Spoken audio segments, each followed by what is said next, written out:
Hey, today we're talking about changing an outlet. Whether it's old, it needs to be replaced, it's broken, or it has paint all over it, like this one does, then this is going to be a step-by-step guide for you to be able to get that done. It may seem like it's a task that you can't accomplish, but after this video, I think you'll figure out that you might be able to.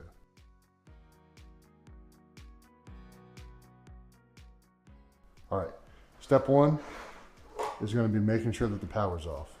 I'm going to plug in an outlet tester. As you can see, power's on and it's wired correctly. I'm going to go turn the breaker off and then we'll get started.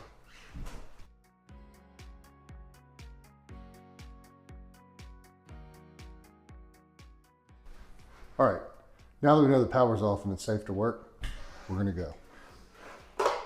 First step is taking off the cover with the screw in the middle, which is the cover screw, with a flathead screwdriver.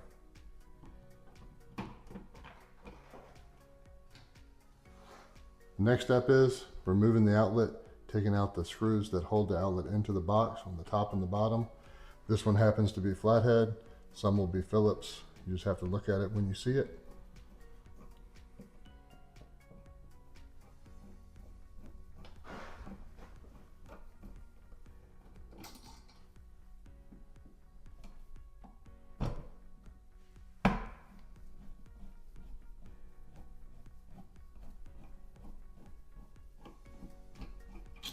All right, next step, pull the existing outlet all the way out of the box like so you can expose all the wiring.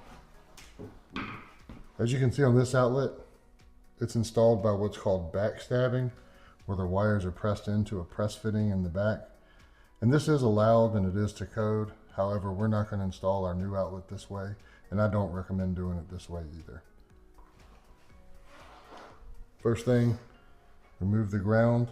Even when the outlet is backstabbed, the ground is going to be looped and connected like this. So you're going to have to get that out.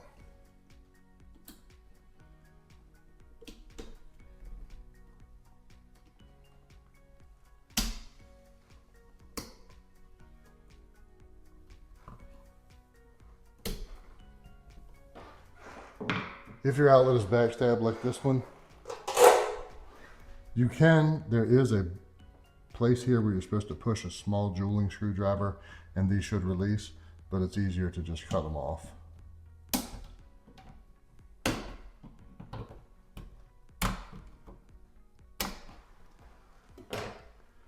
Now that we have all the wires cut free,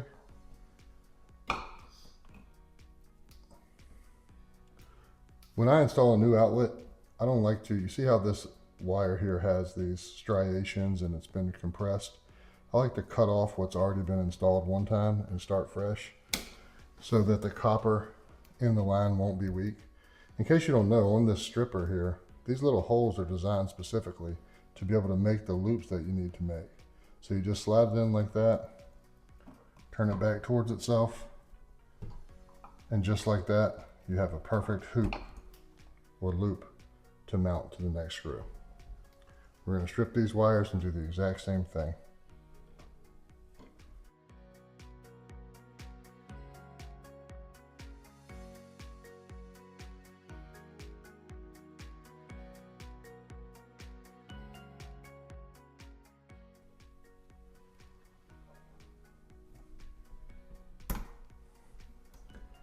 Once you have that all set, it's time to grab the new outlet.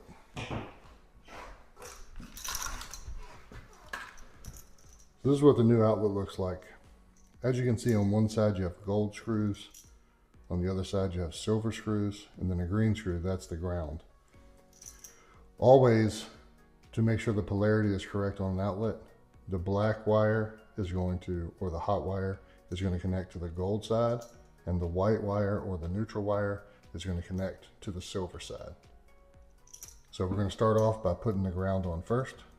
Now, one other little tip, you want the hook or the loop to go with the direction that you're going to tighten the screw so that it doesn't push this out or make it come loose.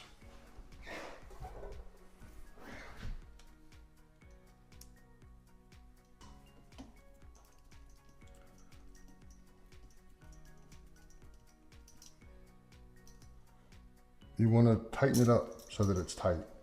Even a little bit tighter than you think that it probably should be. You don't want any looseness in the connection between the wire and the screw. If there's any looseness at all, it'll cause what's called arcing, where electricity will literally jump from the wire to the screw in little bitty paths, and over time it'll heat up. Now, if you take a look at the way that I have this set right here, you only want one wire under a screw, and you want to make sure that the insulation is not underneath of the screw, or that the bare copper wire is beyond the back of the outlet. This is going to be considered perfectly installed.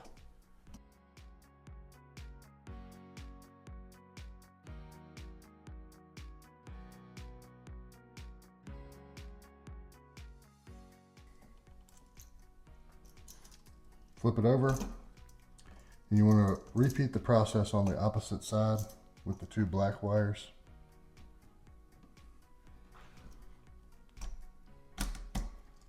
Feeding them around the screw. You see, now this is a perfect example. This one right here is not cut quite enough, so I'm going to have to re-strip that one so that the insulation is not underneath of the screw.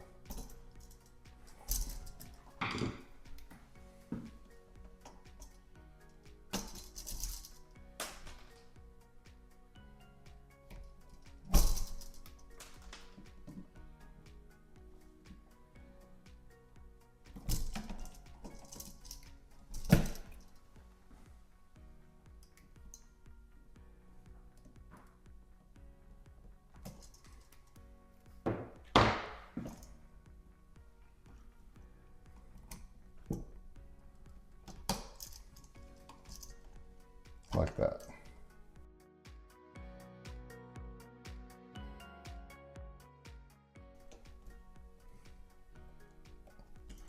Now that the wires are all reattached, firmly secured, I'm going to push this back in, making sure that the wires fold neatly into the box. Now, you can use a drill or an impact to install the outlet mounting screws into the box here. Just if you do it, make sure it's on the lowest power setting so you don't strip or damage anything.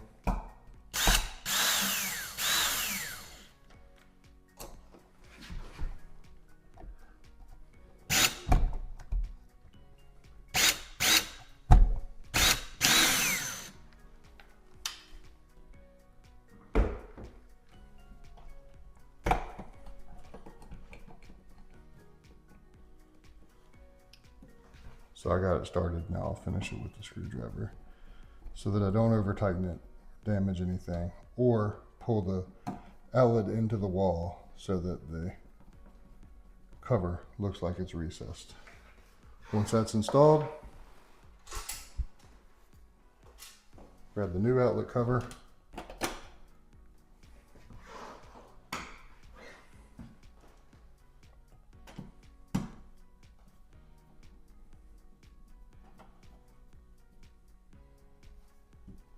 and that's it.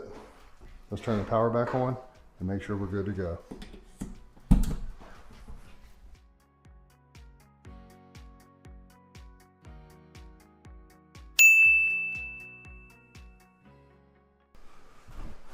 As you can see, power's on, polarity is correct.